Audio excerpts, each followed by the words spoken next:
ఓసారి ఇద్దరు పిల్లలు ఆడుకుంటున్నారంట. ఒక పిల్లోడు క్రైస్తవ పిల్లోడు, ఇంకో పిల్లోడు క్రైస్తవుడు కాదు.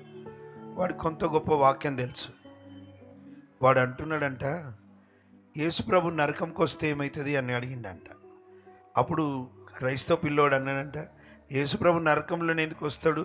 రాడాయన పరలోకంలో ఉంటాడు. అక్కడ ఆయన ఉంటాడు కాబట్టి ఆయన నరకానికి రాడు.